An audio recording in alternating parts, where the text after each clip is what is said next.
Hello, my friends. We are here with a special report.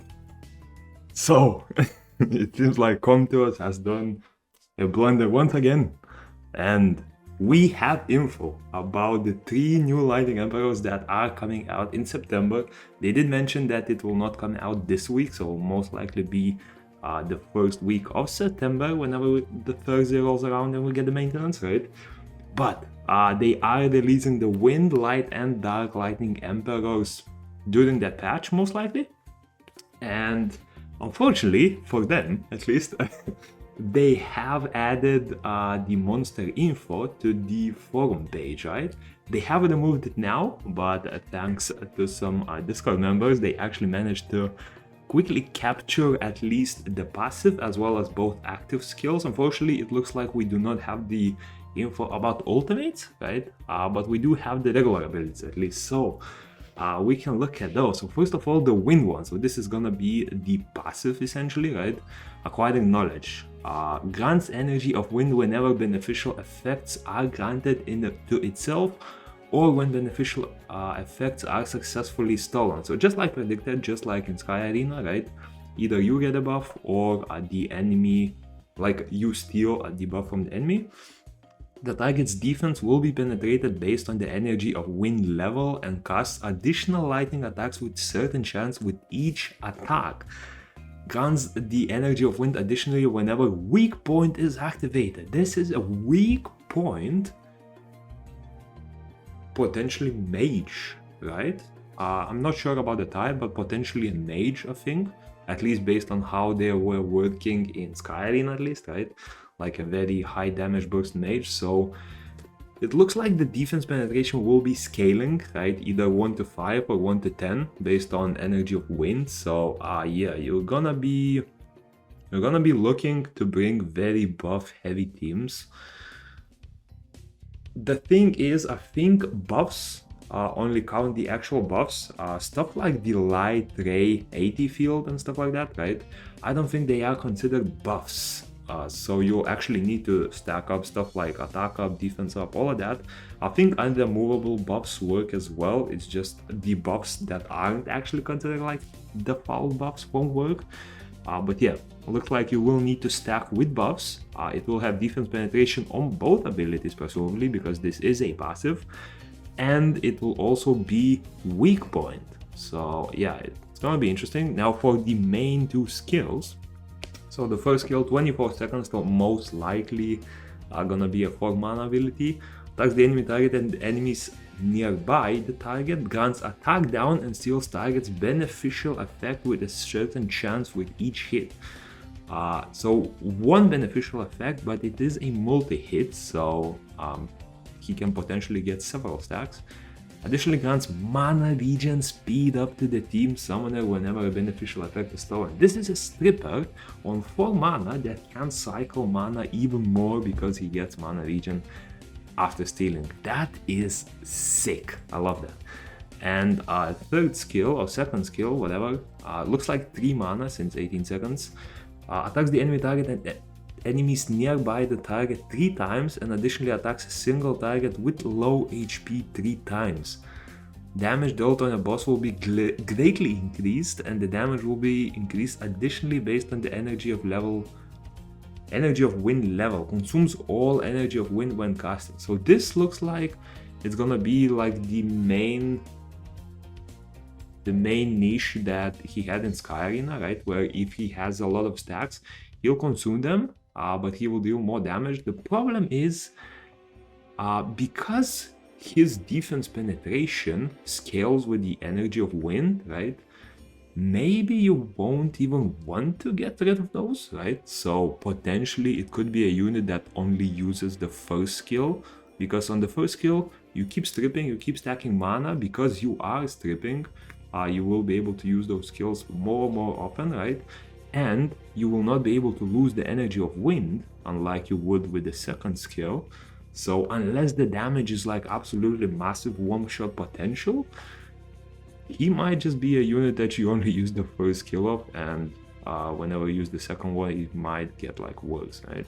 I think something similar happened to Leo, the Wind Dragon Knight before, right? But yeah, so That's the wind one. Now for the light one, I think the knowledge passives are gonna be somewhat similar. I think the wind and dark ones should be the same, right? And then light and water should be somewhat similar as well. Okay, so grants energy of light whenever beneficial effects are granted to itself or enemies. Yeah, so this is the different one. So this one counts all beneficial effects. So this might be a counter to beneficial effects, right? Like if the enemy uses the wind one, you might be able to use the light one to counter him, right? Recovers the HP when a team member is attacked with a skill attack and consumes some of the energy of light. Exactly the same as in Sky Arena, right? And consumes, yeah. Additionally, Forerunner Spear will be created nearby Geltner. Geltner is the Light Emperor, that's his name. At the start of the battle, the Forerunner Spear will attack the target together with Geltner with each basic attack and recover the HP of the ally with a low HP. The Forerunner's Spear will be enhanced based on the current level.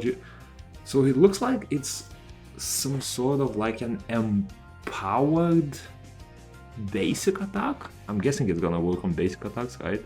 And it will heal apparently. So this is either like a basic attack that just heals straight up, or it might be tied to a passive, right? But that's interesting. But yeah, this as predicted, this guy is gonna be like a hyper healer, right?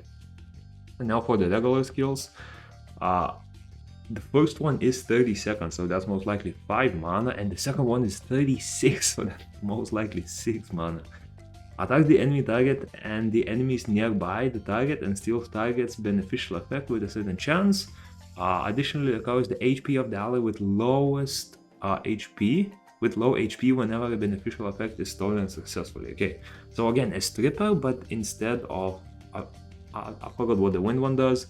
The light one will heal based on how many effects he steals, right? And keep in mind, he steals, he is also getting those beneficial effects himself. It's not a removal, it's a stolen beneficial effect. So he is getting stacks on top of that. And second skill, it removes 2 harmful effects on the nearby allies, recovers the HP and grants spell shield. Grants energy of light whenever a harmful effect is removed.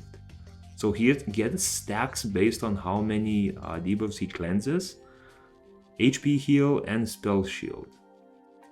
For 6 mana, maybe 5, I'm not sure.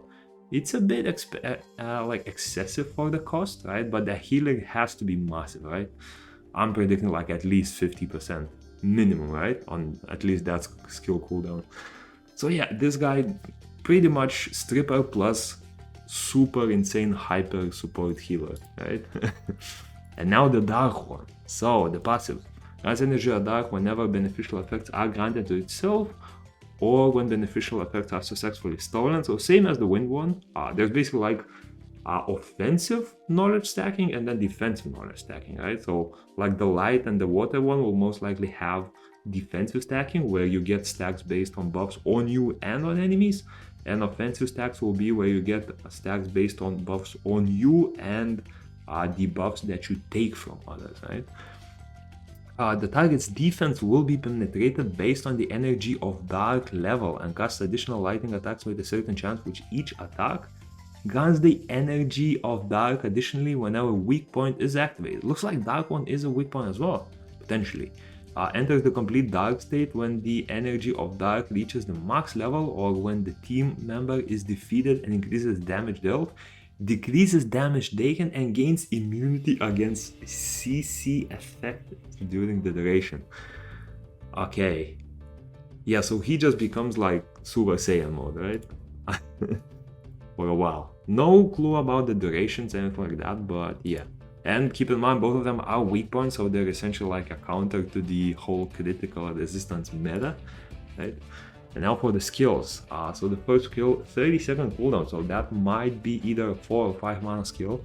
Attacks the enemy target and the enemies nearby the target and steals target's beneficial effect with a certain chance. Very simple, just a strip, probably because most of the damage comes from like his passive and stuff like that, right? And Endless Desire, 42-second cooldown. So that is either a 6 or a 7 mana cost skill.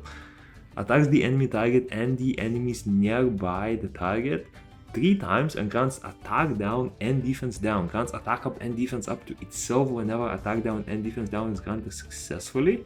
Additionally, attacks a single target with low HP 3 times, consumes all energy. So yeah, in Sky Arena, this guy basically stole stats from enemies, and he got those stats to himself. So he wasn't like a one-shot unit, but once you steal from like 2-3 targets, you become pretty much unkillable because you stole so much defense.